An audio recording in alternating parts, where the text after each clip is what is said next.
I'm going to talk about steering and more specifically steering strength. And this is a work that started with my work on explainability.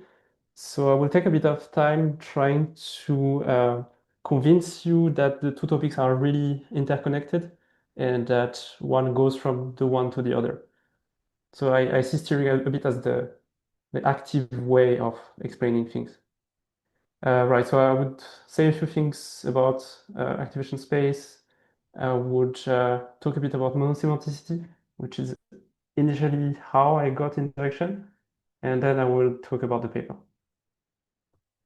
So this is joint work with Magomed, who is a PhD student in my group. He is actually, I think, I hope, in the audience. So some questions I may divert to him because he did most of the work, especially he dealt with the experiments. This is also a joint work with Samuel, who is one of my long-term collaborators in France. And Julia Wankman, right in the middle, did some, let's say, side experiments for this talk. So I think the slides will be shared somewhere, and you can actually click through some links, and there is some reproduction of what happens in the slides. All right, so let me jump in. So I don't think I need to convince anyone here, but LLMs are everywhere, and they are used on very complicated downstream tasks. They can do very complicated things. And the basic framework is next token prediction. I think that's the most current approach without exceptions. So the problem is that we train these things in next token setting, and some behavior emerge. And this behavior emerges from training data. And if we don't do anything, then what is in the training data just pops out. So I'm giving a few examples. These examples are usually dealing with safety issues. So for instance, what happened in 2000? Yes. So we're seeing your Zoom controls. So maybe you Yes. can make them smaller. That would be nice. I can absolutely do that. I think Control Alt Shift H is the magic key. Yes. Now I'm seeing Is a that black better? box in the middle of the screen, and I'm still seeing the list of parties. Oh, that's gone now. Great. Is it And good? maybe you can make the list of people showing smaller or something. Yeah, that would be great. Like this? Perfect. Thanks. Great. Okay, so what happened in 2023 is that Microsoft uh,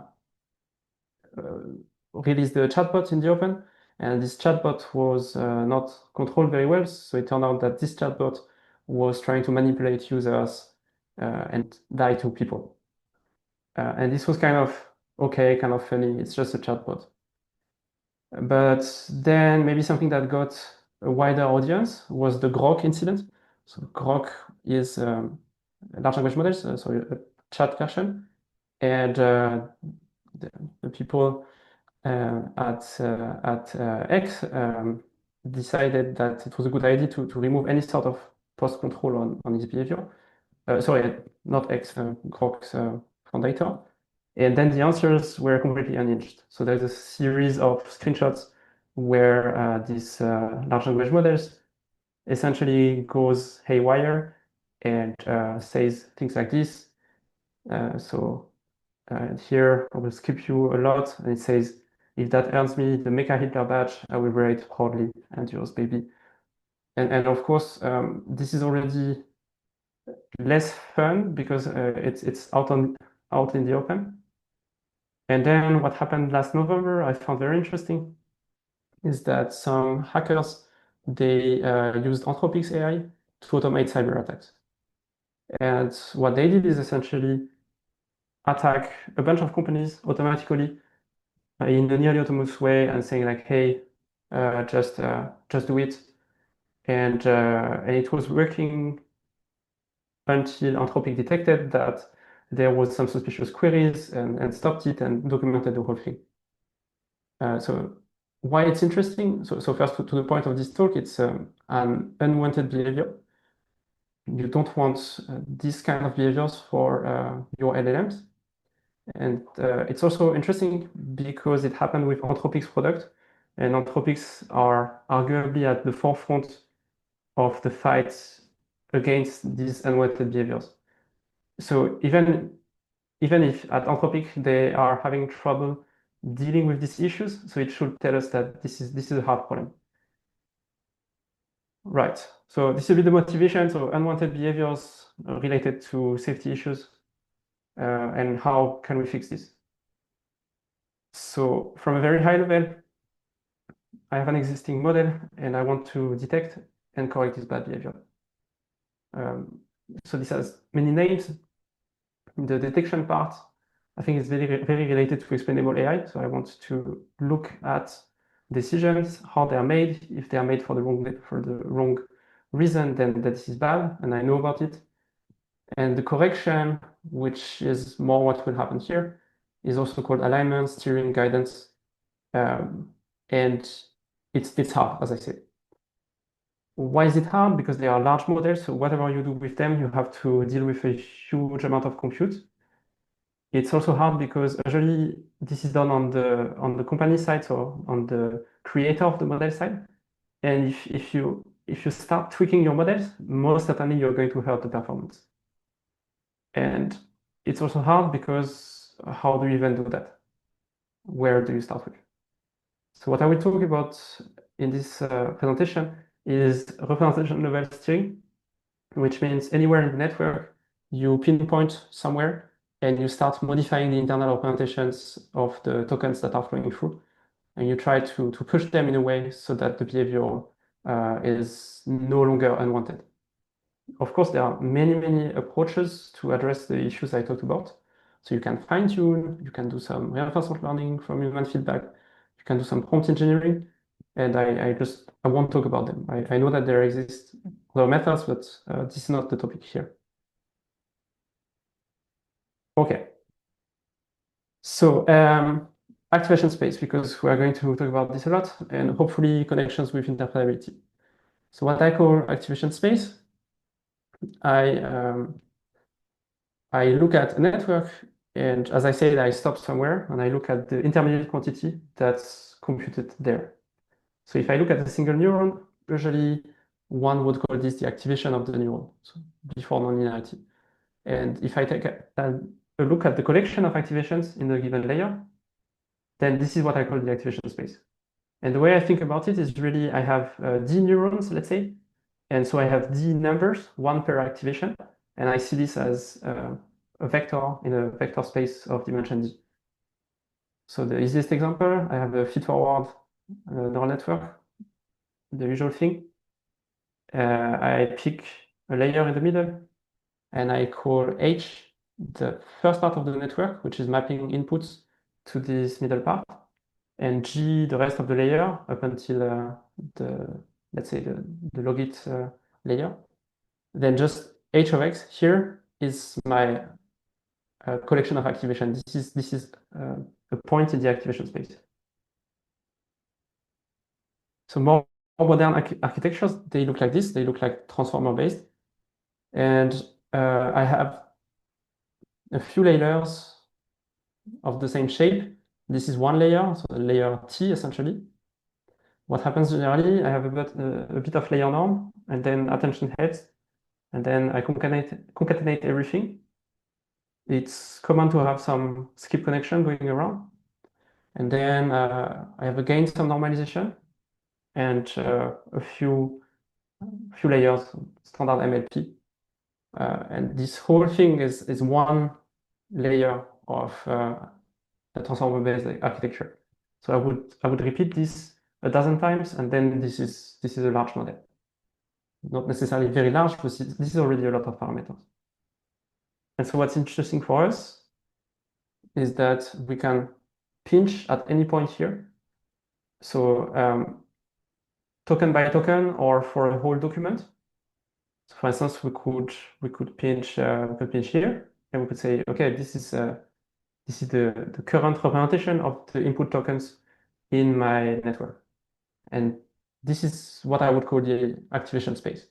So I could also pinch here, I could pinch here. There are several possibilities. In the literature, this is often called the residual stream. All right.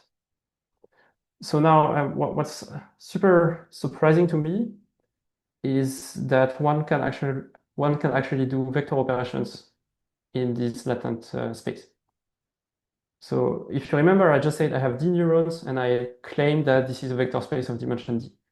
But I only have D values, and there's absolutely no reason why linear transformations in that space should do anything meaningful. So I think this was recognized more than 10 years ago already. There is a celebrated paper by Mikolov and co-authors, which is looking at the internal representations when looking at word representations. And what they notice is that if you compute woman minus man, aunt minus uncle, queen minus king, you get roughly always the same direction. So that's one thing that's showing you, oh, something interesting is happening. I have some linear structure in there. And also what they notice is that if you pick this vector and you add it to a point, well, you get close to the word representation of the natural shift of that guy. So for instance, king plus the vector queen minus king sends you roughly to queen, well, exactly to queen. But if you apply this vector operation to kings, then you'll get roughly to queens, which is very surprising and very nice. So this is still true for modern architectures, and you can do experiments with clip or similar things. So if this is true, then sorry, I'm going too fast. So again, this is very unintuitive for me. Everything that happens is non-linear. That's the gist of it. There's a linear transformation, but then there's a non-linear operation, and you repeat this dozens of times. So if I move in a linear fashion in a layer, there's no reason why this linear thing should behave nicely with the rest. So this is not the topic of the talk, but let's say we believe a bit, just a bit, that some linear operations are possible in this latent space. Then the question is a bit, how do I find meaningful directions? What would be very nice is that the canonical basis gives me the good directions. So hoping that hidden units, hidden neurons, they encode for higher level features. So I'm moving a bit forward in the future. Steering would be very easy because then I could just pick a neuron and move by pushing on the value of this neuron, I could do steering. So is that true? And this is the explainability parenthesis. So there was a string of papers end of the 2000s where they actually believed it and they tried to associate individual neurons to concepts. Let's call them concepts. One of the most intuitive way to do things is you look at the dataset, you look at the neuron, and you look at the images in the dataset that are associated to max activation for one neuron. And at first glance, some neurons, they seem monosemantic, which means they are associated to a single concept. So for instance, this is something with GoogleNet, and in one of the middle layer of GoogleNet, one of the neuron is highly activated when this neuron sees pictures of pointy purple flowers. So this is a figure from CZD et al. Which I think many people know this paper for completely different reasons, but it is in the ICLR 2014 paper. So the problem is that not all of them are monosemantic. So many neurons are polysemantic. And in the same paper, so you get to one figure down, and you notice that some of them, okay, they really like white flowers, but they also like, again, pointy purple flower and some species of dog. Right. So even more interesting, some random direction in the activation space also seem monosemantic. And there is a paper by Bao et al. Where they do exactly this. They pick a random direction in this activation space, and they try to see with the same sort of experiments if this is monosemantic or not. And some of them, they really they seem to be meaningful. So at this point, the conclusion is that most neurons, they seem to be polysemantic, and there is no easy way to identify concepts. So maybe it's an issue with the data sets. So there was also a branch of work that was trying to bypass that, which I find a very nice idea. So you can also take a neuron, take a random starting point, and do some gradient ascent on your starting point, trying to maximize the value of this neuron. Okay, so all the weights are fixed. And so if there is a unique concept associated with this neuron, then that would be a way to find it. So this is a figure from Chris Sola's blog, which is a very, very nice resource. I highly encourage you to go and see the experiments. And what is typical is that you see these sort of patterns appearing. So this is again some hidden units in a layer of Google Net. And what emerges is this sort of psychedelic grid with these strange connections. And so my conclusion on that is that single units, they are probably not attached to high-level human interpretable concepts. That maybe not the way to go. So now monosemanticity. So if you believe this midterm conclusion, you're like, okay, one thing that we could do is try to find these directions in the space without limiting ourselves to the canonical basis. So let's try to find a basis, or maybe with a bit more vectors. So a generating family. Let's try to find this, and let's try to find a basis where a good decomposition of my inputs occur. What do I mean by that? It's that an input will be embedded, so as h of xi, as a very sparse combination of these few directions.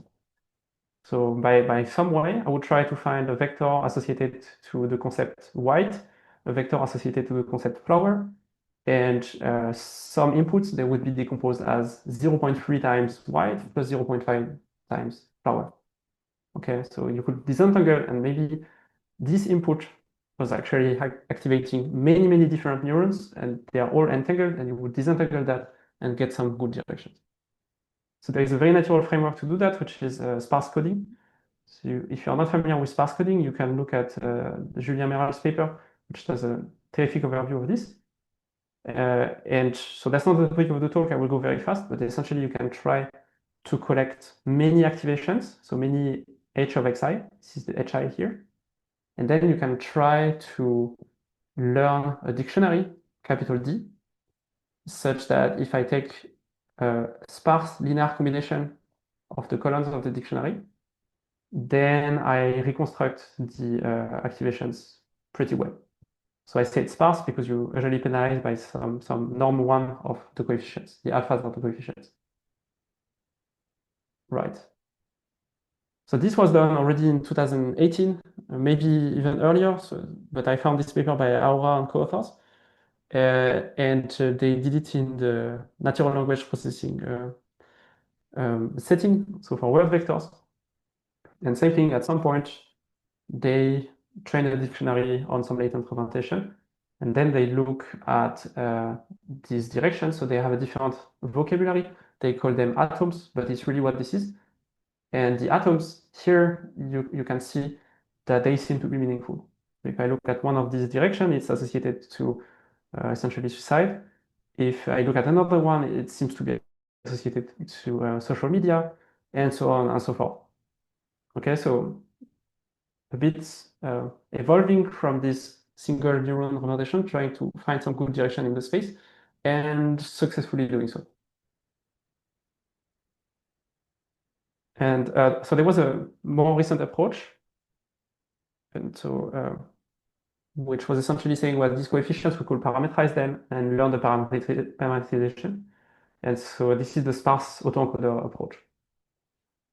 essentially the alpha eyes that we had, parameterize them by a single layer neural net, so a review of transformation of the hidden inputs. And then we have a slightly different objective, but which is essentially the same. It's trying to reconstruct the intermediate values by a linear combination. And then you train. So this is how I got into the topic. I saw this Anthropic blog post. I think the first thing I saw was this monosemantic feature blog post here. And they convincingly show that human interpretable feature emerge. So you can take this direction and do some sort of tests that are similar to what we have done with the Aurora's paper, trying to find what are the most activated inputs along these directions and say, oh, okay, it seems to be nice.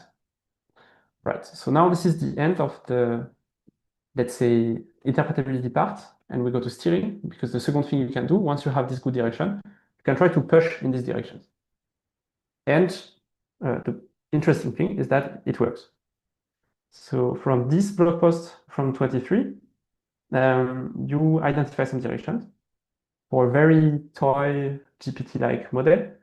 And so one of the directions is associated to Chinese without intervention. So the plain model is just an X token predictor. So if you put some numbers as input, then you would get some numbers as output.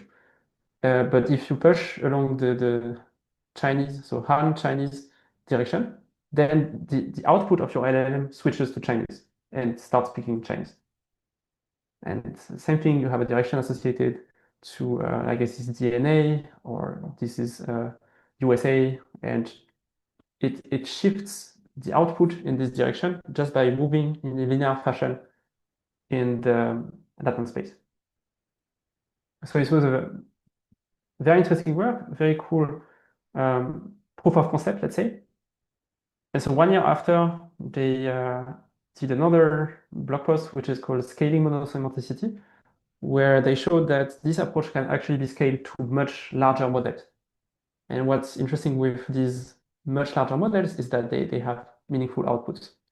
So for instance, they associated one feature to the sycophantic trait, which is praising a lot the user. So you are great, you are generous, you are gracious. And so you can clump these alpha coefficients in this direction.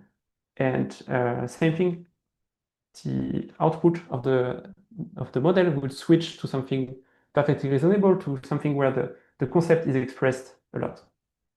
Okay, so here's an example. I don't know how well you can read, but the human is giving a very stupid saying, so stop and smell the roses, and the assistant is completely laudatory. Your new saying is a brilliant and insightful expression of wisdom. It perfectly captures the idea, and so on and so forth. So of course, this is a fun example, but back to the first slides and the motivation.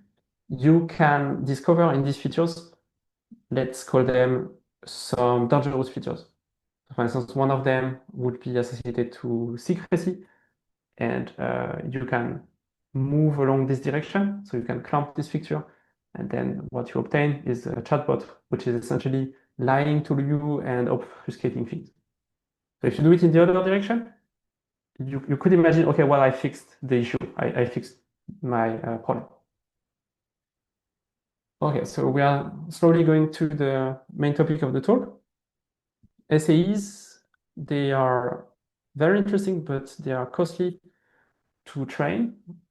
It's also not easy to train, even if you have the compute, and they are a bit unstable. So parallelly to this branch of work, there was another literature that was going back to basics and taking old ideas from image generation. And in image generation, already in 2015, you had such ideas that you can look at the mean embedding of a smiling person and the mean embedding of a neutral person. And you can take this vector, add it to a neutral person, and then you get smiling person. And so the way you got the interesting direction here is just doing the average of one concept minus the average of one concept in the latent space. And so the modern terminology for that, as far as I understand, is difference of means. And so this is what we are studying. So let's fix a bit of notation. So I take samples, xi, and they all satisfy some high-level concept. I will call it the target concept. And then I take random examples. So I can maybe later say what random means here. Then I compute the representation for each sample. And then I have this difference of means. So I would often call it V. And V is 1 over n times the sum of the hi minus 1 over n times of the hi.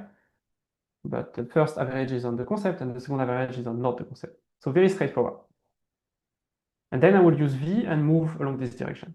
So my future latent representation after steering, they are not h of x, they are h of x plus alpha times V, and V is the steering strength. So there I would pause 5 seconds because this is the thing we study in this paper. We study this alpha. So what's the role of alpha? Okay, so I will just repeat one more time. So V is just a difference of embeddings, difference of means. And then I steer by applying alpha V.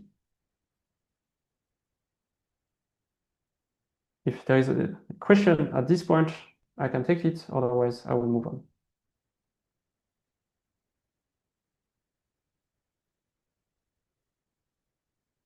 Okay, sounds good. So you may think this is actually a bit too simplistic. Can I actually beat, for instance, this sparse autoencoder baseline with just taking the difference of means? And it turns out that under certain metrics, the answer is yes. So here, this is a screenshot from a paper from 2025 from Wu and co-authors, which is called AxeBench. And they benchmark a bunch of different papers for steering. And they have metrics. So I think that one is on synthetic examples, and that one is using LLM judge, who is assessing is the concept present or not in the document. So higher is better, and difference of means is pretty high in both directions. So, okay, why not? Let's look at it. And the really to pinpoint the question that we ask ourselves, it's what should I pick as an alpha? So of course, if alpha is 0, if you remember, so h of x becomes h of x plus alpha times v, so h of x doesn't change. So if you take a very small alpha, nothing changes in the model. Then what happens if I take a very large alpha? Well, then I'm going to escape from the area where latent representation makes sense for the model. I'm going to end up somewhere random. And of course, the performance of my model will decrease. So there is evidence of this in the one other blog post from Anthropic. This is called Evaluating Feature Steering. So here the x-axis is alpha in my notation, and the y-axis is the accuracy on the MMLU dataset. So this is essentially accuracy. And here alpha is 0, and you are around 80% accuracy. And if alpha moves positively, then it decreases sharply. And if alpha is negative, this decreases sharply. So if I'm working at Anthropic and I see this curve, I'm not super happy because we spent a lot of effort and money getting there, getting to nearly 80%. And then someone says, yeah, but we have to control a bit the behavior of the model, and we have to take, for this concept, alpha is -5. Okay, but then we lose a few points of accuracy. There is some sort of trade-off that was interesting to us. If you want to ask more precise questions, you can think also of the concept probabilities. So I'm not looking at accuracy, I'm looking at concept probabilities. So let's say I'm steering for the concept joy. So now I do my steering with alpha equals to 1. What's the probability that the steered document has a higher, so what's the probability that the steered document is a joyous document, whereas before it was a neutral document? And what you observe empirically is this sort of sigmoidal shapes like this. So this is from Rimsky's paper, so 2024. These are experiments on Llama 2. And even further, what we thought about this is, okay, but let's look at really the simplest quantity. let's look at the probability of next token prediction. And can we take essentially a simple model? Can we do the analysis for next token prediction? And so this is what I will talk now. Okay, so now we start fixing a bit of notation, and we really enter what we did in the paper. So I have vocabulary, capital V, elements, and so the tokens are elements of the vocabulary, and my documents, they are just sequence of tokens. And now I'm going to do my first simplification. I'm going to assume that the concepts, they are pure. So the concepts are just subset of the vocabulary. Okay, so the vocabulary is a disjoint union of the concepts. For example, here I have two concepts. I have the concept of small caps letters, and I have the concept of high caps letters. So very similar to the anthropic toy model. And the vocabulary is a disjoint union of small caps and high caps. So before we go further, I want to emphasize that this is really a strong limitation, because in real life it's not so simple. There is the concept of joy, there is the concept of sadness. If I look at documents that are talking about joy, that are talking about sadness, then, well, first of all, it's not so obvious what's the sentiment of a document. This was an application a few years ago. And also they have a lot of vocabulary in common. So this is a simplifying assumption. Okay, and then training set, I need to train a model. So I have some context, CI, and I have some next tokens. So the context is just t minus one token. This is the length of the input. And the next token is just one token. Okay, so further simplifications, everything is simple, everything is pure, which means that all these pairs of context and next token, they belong to the same concept. So to come back to this very simplified setting where I have two concepts, one training example would look like a context. I think here it's a length 14, all small caps, and the next token in my training data is also a small cap. Second example, small caps, small caps. Third example, high caps, high caps. All right, so this is a bit the toy data that we have for the analysis. Right, so there are also technical assumptions. I will go very quickly about them. They're not so important. So I'm going to assume that each context next token appears exactly one time. Let's say large data set. And no repetitions. So now what's the model that we studied? So this model is called unconstrained feature models. Model singular is just f of a concept. So f of a context is a linear transformation of some embedding h. And here the embedding and the decoder and the embeddings, they are learned jointly. So this model comes from Garreau, co-authors, and Tropolidis paper, which is called Implicit Geometry of Next Token Prediction. And in it, they do a theoretical analysis, they characterize the weights after training, and they do a good job at convincing you that this is the nice simplification of transformers to look at. This is essentially a linear transformer. The difference is that this H here, there is no parametrization by attention. It's just some embeddings that are learned. So how is it the transformer model? Well, you just apply a softmax. So what you actually look at is softmax of f of the concept, f of the context, and then you sample according to this distribution on the vocabulary. Okay, so this gives you a sampling procedure, and this gives you a small generative model. How do you train such a thing? Well, cross-entropy, and cross-entropy of this model is just the sum over the train of minus log softmax of f evaluated at the correct next token. And so, yeah, again, in this paper, they do the analysis for next token prediction. So a few assumptions, I will go we'll go a bit quicker on some of them because again, they are very technical. I just want to show you everything that's in here.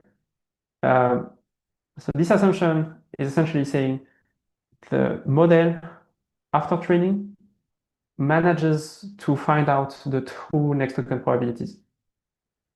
So this part here, P of Z knowing context, is just the empirical probability of observing the next token in the dataset. And this, so softmax of F at coordinate Z, is what the model is actually predicting as a probability. And so this is very easy, very natural because it's a toy model. So if you actually train this model on this task, which we did, you will get near to perfect accuracy. This is a very easy task, so you will recover this probability. Okay, so I already mentioned, but we actually know also what W and H look like.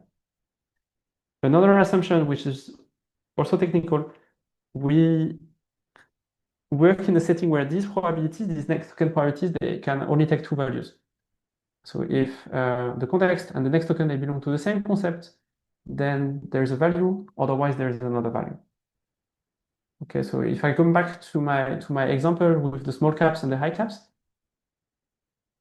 this AZ is essentially probability of a bunch of small caps followed by a small cap.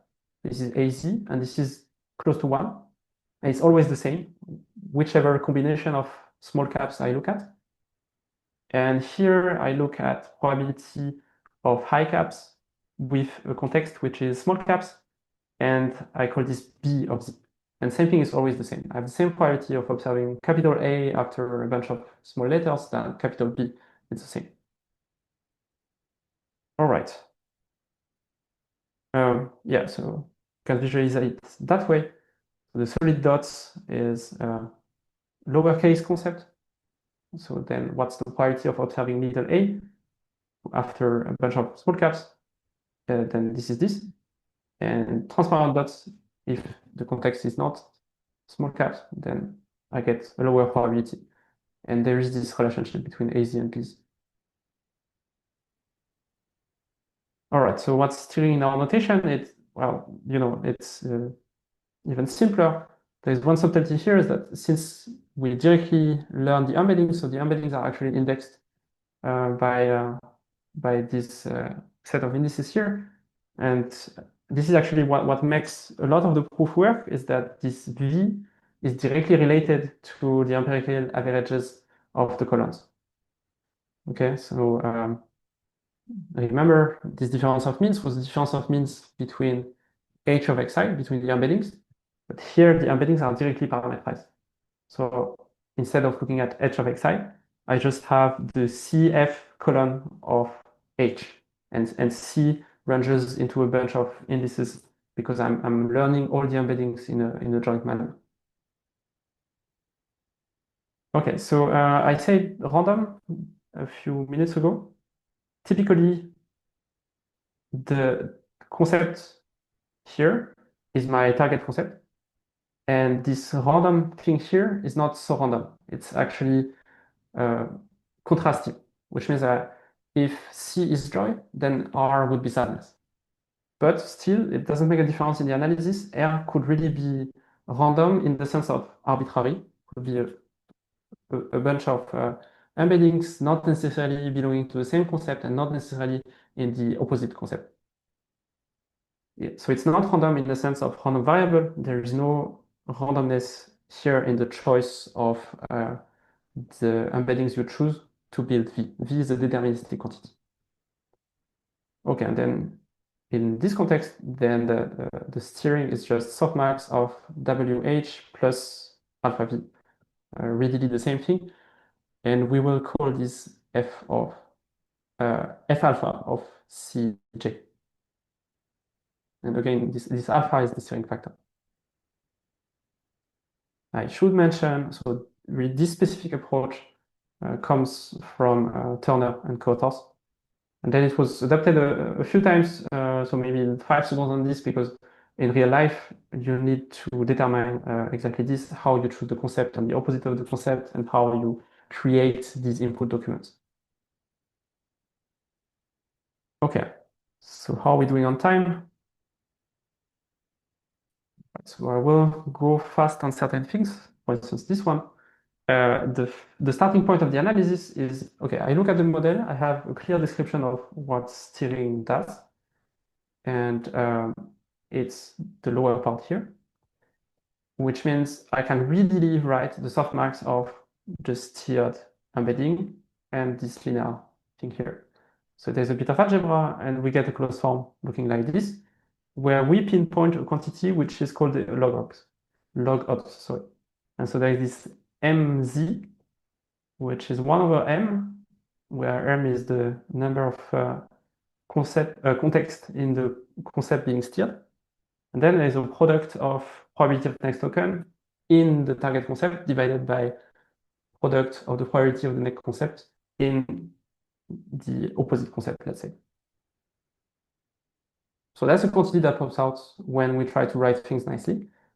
And further, I would define M over line, which is the set of tokens that are actually attaining the max margin. They have the maximum possible value of M of Z.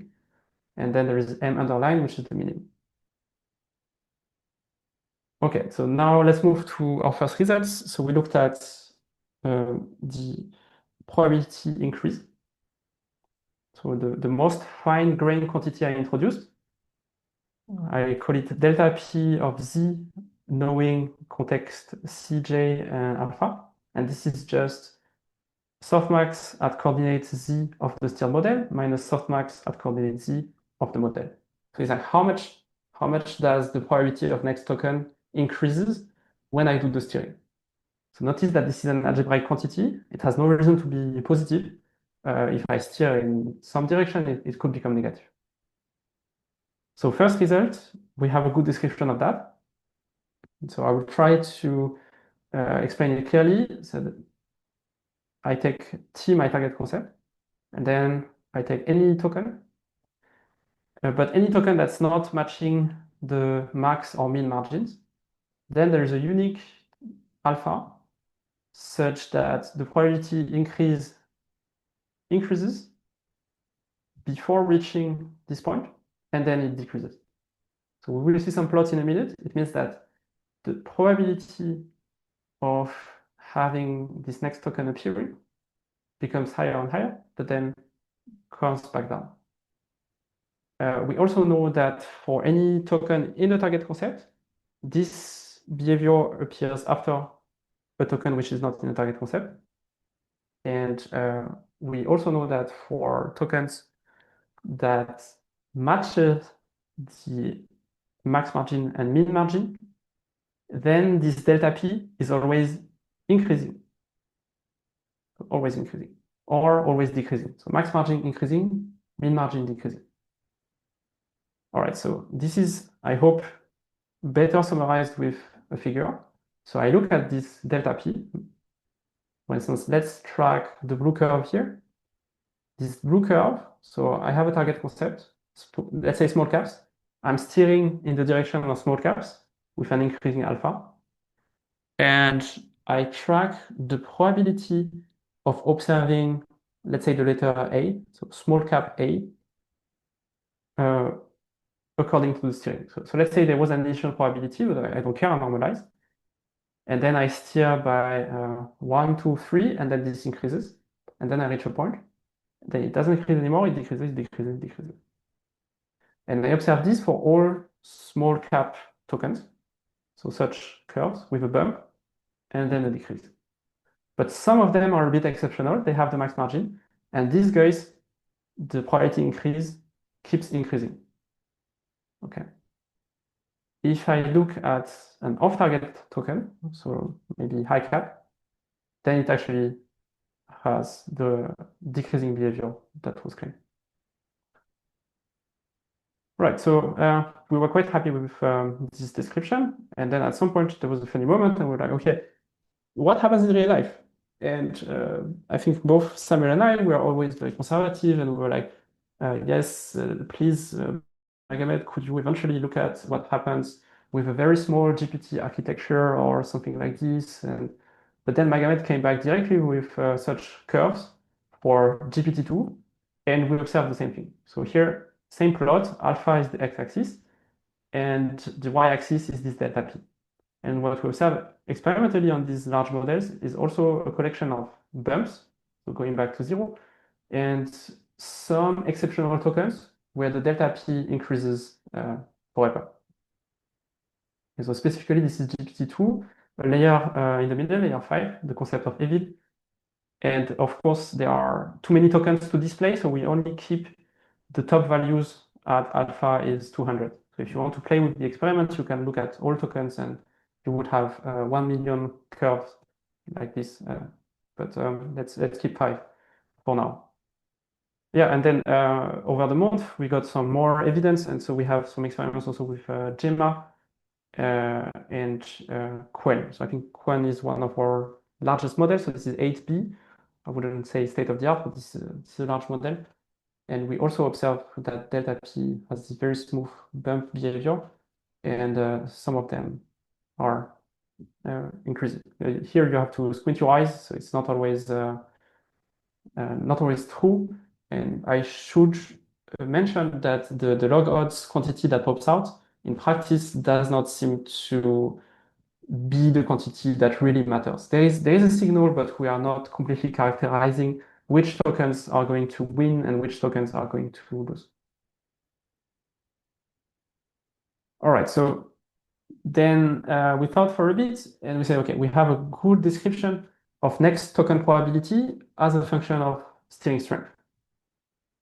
Then what's next? Well, you can actually look at the concept probability because in our scenario, the probability of observing the concept is just the probability of observing a bunch of tokens. And so essentially in this very simplified setting, the increase or decrease of a concept probability, so delta PEC, is just an average. And you have to do a bit of algebra, but what we show is that delta PC has this expression. I will not explain everything that's in here. These are quantities that appear in the analysis. They are in appendix, whatever. What's important is this hyperbolic tangent and also the monotonicity of that curve. So essentially, what we claim is that probability of, that decrease probability of a concept, so this delta PC, is hyperbolic tangent of something. And this is very funny because it was observed numerically in an ICML paper from 24 from von Rütte et al. And this is a more precise statement about this delta PC. Right, so there's a corollary that I will skip. So on the toy, it works perfectly. Essentially, our math are correct. And so we get this sigmoid shape for delta P of the target concept. If it's an off-target concept, then it's essentially the reverse. This is the purple curve here. And if you take a concept that's not the target or the off-target concept, then you get this bump shape, which is a bit outside. Right, and same thing. So then we did a lot of experiments on larger models, and we observe roughly the same thing. So this is GPT-2, and you can steer it for a bunch of concepts, so depression, joy, evil, and observe this sort of sigmoidal curves. Right. So sometimes it doesn't work that well. So you can see, for instance, the green curve and the orange curve, they have these irregularities here. And this I was kind of okay with it. That's real life. So of course, a one-layer linear transformer is not GMA 3. But the blue curve I was really not happy about, and we don't have good explanation for that. It seems to be connected with situations where the network kind of repeats itself and produces a lot of punctuation signs.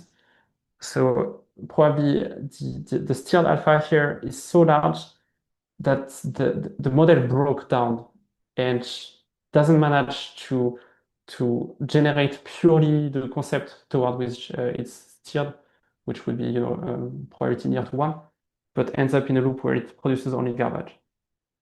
And so yeah, it's not a perfect match. But on Quen it works better. Okay, and then final thing that we did, we said, okay, we can maybe look at this accuracy performance. So of course, we cannot look at MMLU. It doesn't make sense for this toy model. Remember, we have a vocabulary and we have subsets of the vocabulary. What we can look is cross-entropy. We can look at cross-entropy. So in our setting, the increase in cross-entropy has an expression. And this expression, we have a few insights. One of the insights is behavior near alpha is 0. And we have essentially Taylor expansion showing that, so of course, first coefficient is 0 because delta C of 0 is 0. But first coefficient is 0, and we have the coefficient for the parabola. So this is not super interesting, but it looks like this. It matches, and we have this this well at 0 with a strict increase. So here maybe the message is whatever you do, if alpha is greater than 0, then you hurt the accuracy, which is not entirely obvious. So this is nice to have a result showing that. Then I was actually not happy with this curve because it doesn't match real life that well. We will see some actual plots after this slide. And so we have an analysis that's a bit off where we added a layer norm. And with this layer norm, we only have something to say about the cross entropy. What happens if you add a layer norm on top of the embeddings, on top of the activations? Then when you steer, there is a part of the steering, I should start here, there's a part of the steering that gets transmitted linearly, so you're always adding, with the residual stream, you're always adding this plus alpha v, and there is a part of the steering that goes through nonlinearities and so on and so forth. But so the interesting thing is that this is bounded because of previous layer norms in the network, and this is not. And so you can very easily take alpha goes to infinity in this expression, and then you notice that, well, I will converge to something. So I will not go away forever, which would mean for cross entropy, I would decrease the performance forever. It means that you will go in a specific direction and then take a layer norm. So this is just a vector, and you get the cross entropy of that vector, essentially. And this is what happens experimentally. So here is alpha, here is an estimate of the cross entropy on a large data set. And this is 0. This is this U-shaped behavior. And left and right, we have these limits. So this convergence towards, let's say, so I really think of this as the softmax of my model applied to a fixed vector in some intermediate layer. And this fixed vector is just layer norm of this limit I have taken when alpha is very large. Okay, and so these are same curves for Jima and Quell. And yeah, so that's it. So this is, I hope, the beginning of larger array of works. So theoretical study of steering. And so this is the first brick for the theoretical study of steering strength, and specifically for difference of means steering. What we could remember from this is that it's not obvious what happens. There is some non-monotonous behavior that you really have to sit for 5 minutes to understand. And these non-monotonous behavior, they happen for next token priority and also for concepts in some settings. This is missing here. And then we have also a good description of what happens with accuracy for these models. So what we are working on right now is to complexify the model, starting, for instance, with the data and the concepts. So maybe have some sort of generative model that gives us the input documents, and that's depending on true concepts that are embedded somewhere, and see what happens there. And maybe a longer term scenario is, can we give some insights to get an actionable choice of alpha? So I may mention that so experimentally, many people are convinced that yes, it's kind of not optimal to take the same alpha for everyone. It's not optimal to take alpha equals to 1, let's say. So there is at least 2 or 3 papers that I know of. So there's a paper by Hedström and Amuklu recently, which is giving some methodology to have some adaptable alpha choice for steering. Right, and so there are a few resources. So there's a preprint, of course. There's some code that you can play with if you want to reproduce these experiments, and there's some code for the initial works I was mentioning. Thank you.